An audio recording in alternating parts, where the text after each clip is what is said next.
For years I've been making monsters to pay the bills. Now I'm doing it for fun. I'm Tom Devlin, and this is my Monster Garage.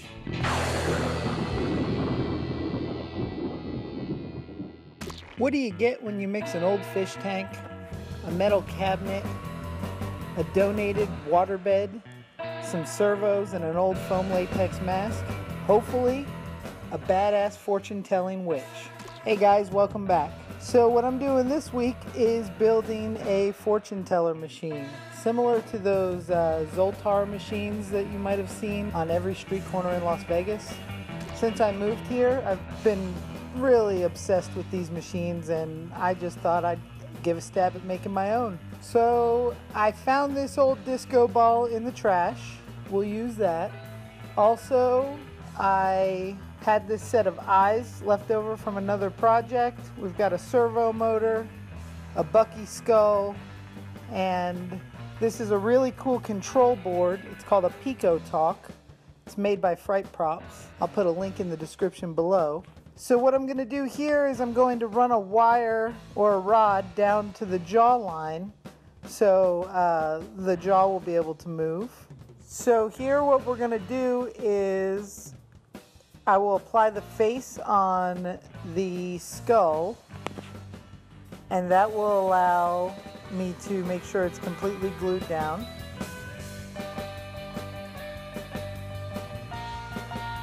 And I've got this plate fit for the inside of the skull. We're going to mount that in there with the control box on it, as well as the servo. Here we will have the eyeballs set into place, make sure that they fit. I'm going to paint one of these eyes as a dead eye, kind of a throwback to the old Tales from the Crypt old witch, but I'm not creating the old witch, just similar. I really like that EC Comics look, and this witch has that kind of gnarly look to her, so I just wanted to throw the eyes off.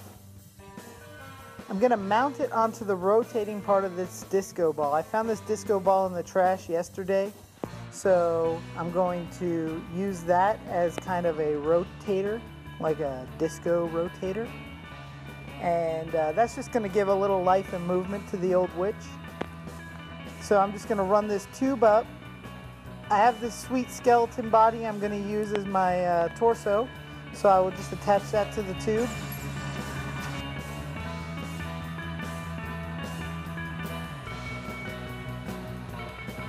And fit the head up on top of there. Once everything is attached, I'm going to pull the hood on and adhere that. This old latex prosthetic I have, this is a foam latex piece that I used as a makeup demonstration at the place where I work, the L Makeup Institute in Las Vegas. I'm going to glue this face onto the skull here with just some hot glue.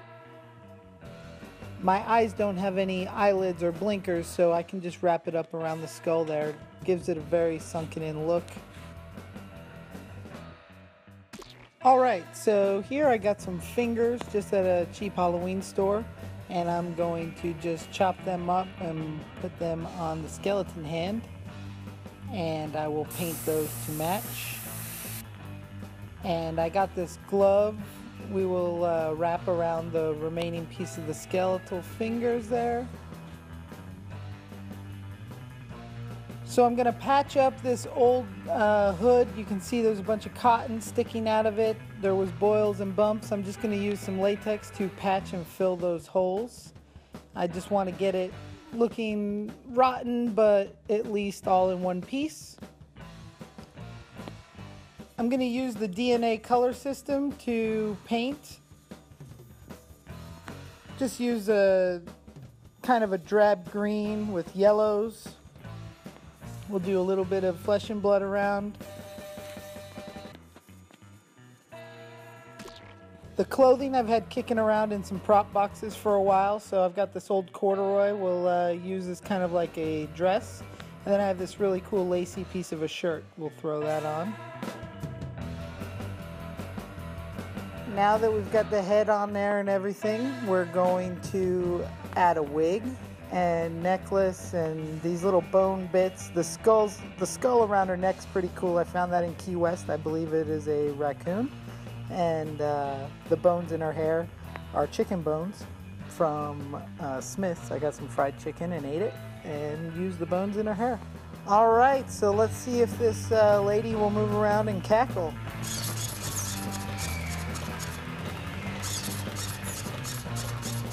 Now what I'm going to do is construct a platform for her to sit on. I have this metal filing cabinet or toolbox of some sort. I pulled this out of a van. I'm just going to cut this to fit the shape of the fish tank. So I have this old 55-gallon fish tank, which is going to be her window. I'm going to put that on top of this metal filing cabinet. Now I'm going to line the whole thing with this aged wood. This aged wood is an old waterbed I got from my friend. He bought a cabin up in the woods and had no need for the waterbed, and I was like, oh, of course I need that, which I didn't. So now I will just fit that wood around the bottom of the base here, and we will trim it out. I'm gonna put the platform in. And let's throw, I got some skulls here. I've got this sweet acrylic skull. I've got this crystal skull, and of course the crystal ball. Every fortune-telling machine needs a crystal ball. I found this at a flea market for $4, and it changes colors. So I just painted up the base here and made sure it looked cool. All right, we're gonna fit her in there and make sure she fits. She just barely does. I'm gonna build this nameplate up here out of wood. Piece of the waterbed, it's kind of ornate looking. And I'm just gonna stencil the word Old Witch on there, and that's makes it seem old-timey and creepy.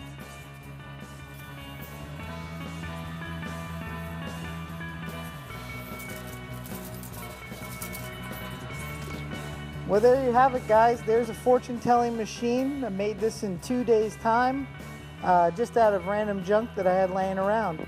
So I'm a big fan of these machines. I think these things are awesome, and she works. She's plug and play. I can plug just about any audio into her, and she'll say what I want her to. I found these witch tracks online. Double, toil and trouble, fire burn and cauldron bubble, round about the cauldron go, in the poison entrails throw.